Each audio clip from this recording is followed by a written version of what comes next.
Welcome to the Pro Brick exclusive YouTube channel with Reverend Dr. Jason W. Morrison, theologist, New South Wales, Australia. So you've gone through or going through a breakup. You may have initiated it, you may have not. The fact of the matter is, no matter what's happened, you have to stop and ask yourself, what performance did I accredit myself to in this relationship to enable me not to be discarded, or what performance did my partner do in terms of causing me to discard them? Now, the only safeguard in all of this is integrity. Integrity towards the way in which you've acted and presented yourself within the relationship. It's no good going into a divorce and bragging about how wonderful it is and the other person's a narcissist, and which is common gibberish and garbage of, for the most part, immature, ungrateful people that have been given the opportunity to have a future with someone and totally been misled by passions and desires that had nothing to do with the commitment they made to that person. These types of people are only going to cause trouble wherever they go and leave a string of destruction behind them. And this is where you have to have the capabilities to be able to avoid them. There's the passive,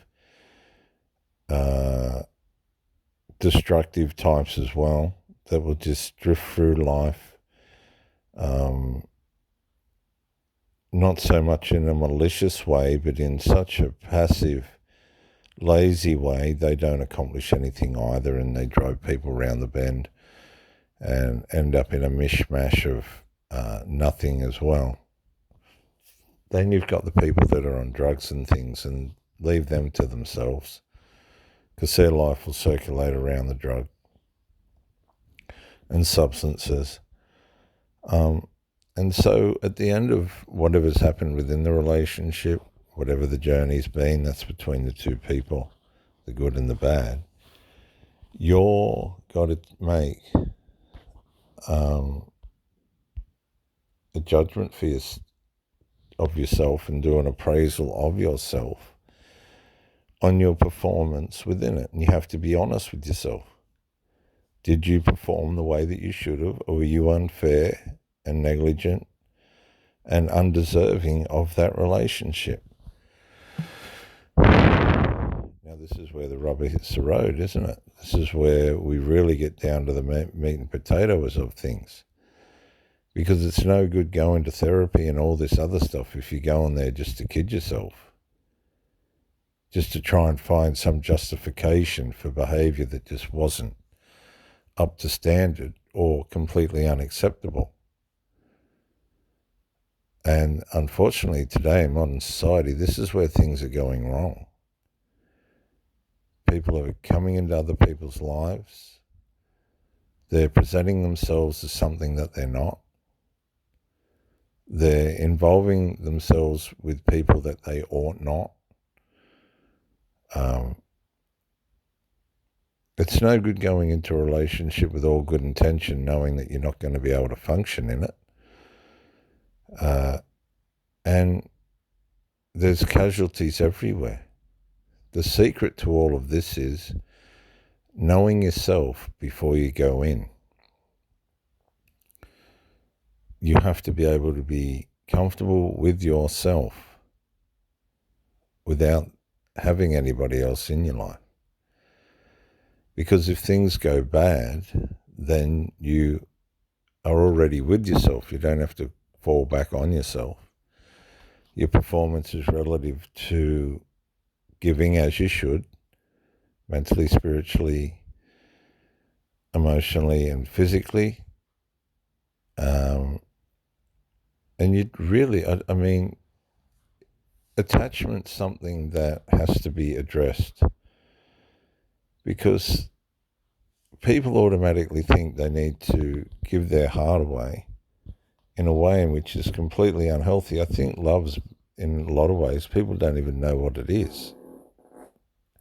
You don't have to be unattached to yourself to attach to somebody else. You don't even really need to attach to somebody else. I think love works better when the two people are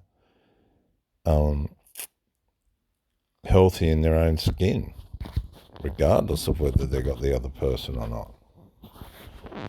And I think breakups are usually a defense mechanism for either being let down or somebody wanting to escape from what's obviously proving to be an inability within themselves. So they've got to get out, so because they're not performing the way that they should.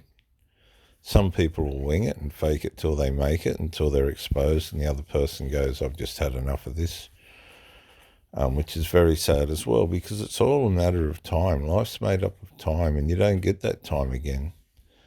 So really what you're left with is the good part of the relationship. You learn from both how to have good parts in a relationship, how to avoid bad parts.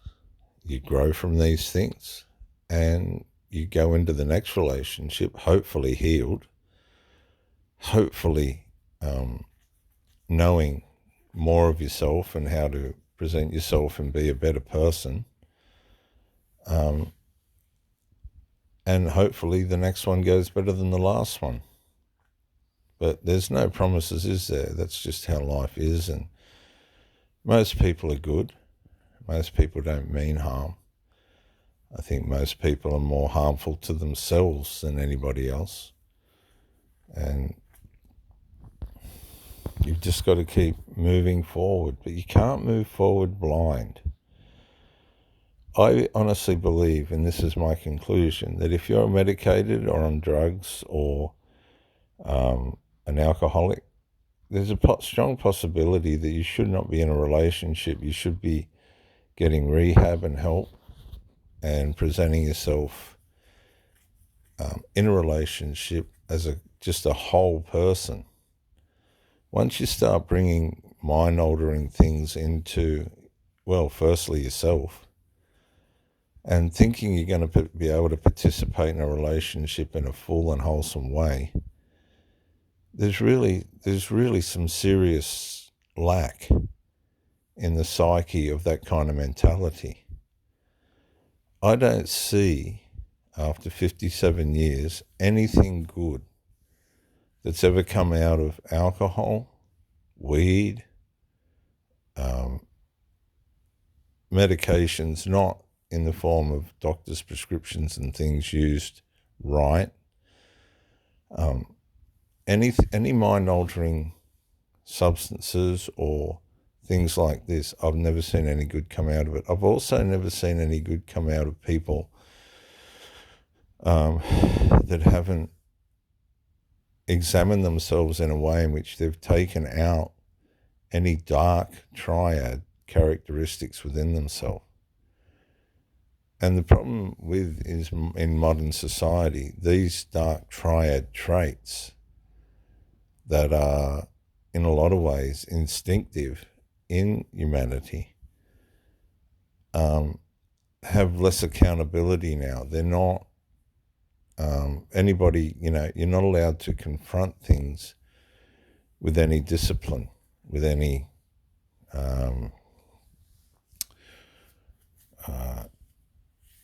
lack of reward. And what's happening is people are running into these Machiavellian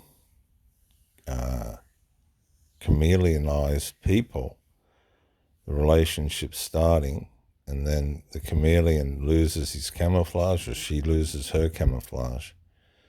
And you're faced with functioning addicts and functioning alcoholics and functioning, and this is a funny one, when somebody can act without immaturity, to me, they're just a functioning infantile adult. because their infantile behavior will surface at some point, and the person that they're with will be faced with what I can only describe as a monster. And discernment's a great thing when you can start to discern and see red flags. Now, you might want to be tolerant and think that that person's they're not going to change. That's who they are. They don't even know they're that way.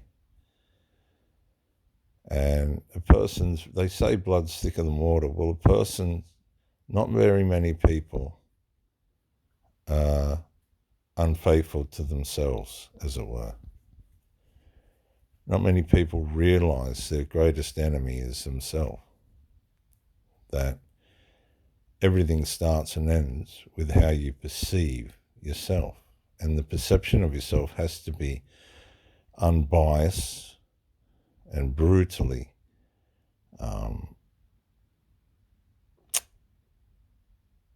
aggressive towards improvement, characteristical, health, emotional, physical, and spiritual improvement. And if you're not, see, this is where drugs and alcohol come in, and they stunt improvement.